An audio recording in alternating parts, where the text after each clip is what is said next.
working with rings of activity, Hippodrome, iconic hippodromes, historic, ancient hippodromes were created, some of the earliest public spaces where men and women could go. The king and the peasant, that's first what attracted me. First, what attracted me really was the skeleton of the architectural thing itself, just the bare bones of a hippodrome, so gorgeous.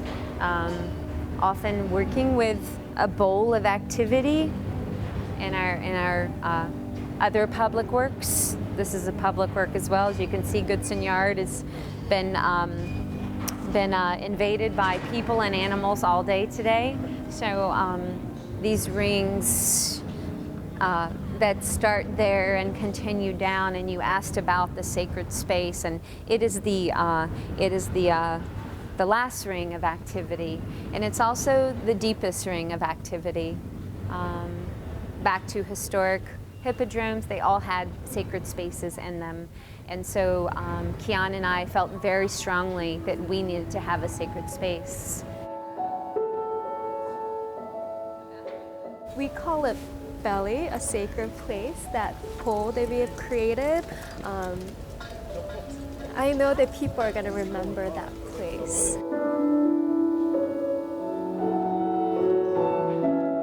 My work really came from memories, and the reason that I've been working with flowers really comes from a very personal sort of place in my own sort of being.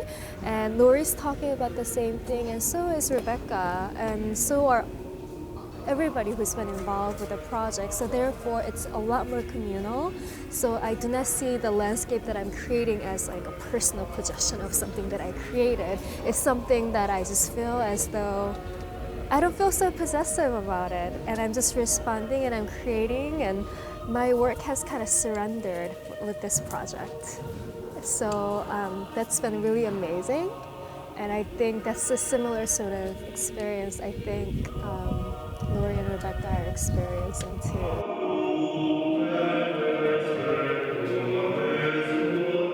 Different choreographers have different approaches to their work. So as a lighting designer, I work across a broad range of fields. Lori is really grounded in a physiological, in crafting a physiological experience. So it's about how our body on all levels is responding to the work in ways that we are not processing. It goes to some pretty fantastical places visually. It's really about engaging all of your senses, and we're trying to dig into what this idea of Hippodrome is, trying to dig into this idea of the urban church, of crafting a sacred space.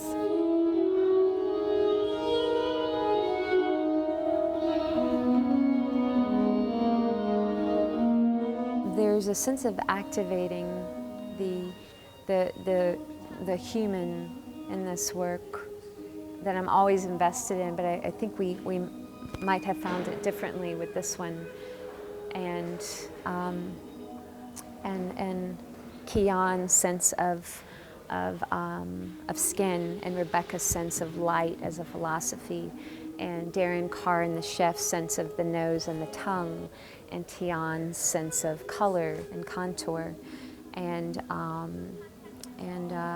the musician's sense of how the strings sound in a 120-year-old space, and the sense of the gong out of nowhere, sort of fracturing the space in the middle of the work. It's a big deal. And then the opera singers bringing in that ultra-traditional thing that has such a intriguing presence here in 2013. So all those things together offers the public and us as artists a level of investigation that's unique. And All I know is that people are going to come and investigate.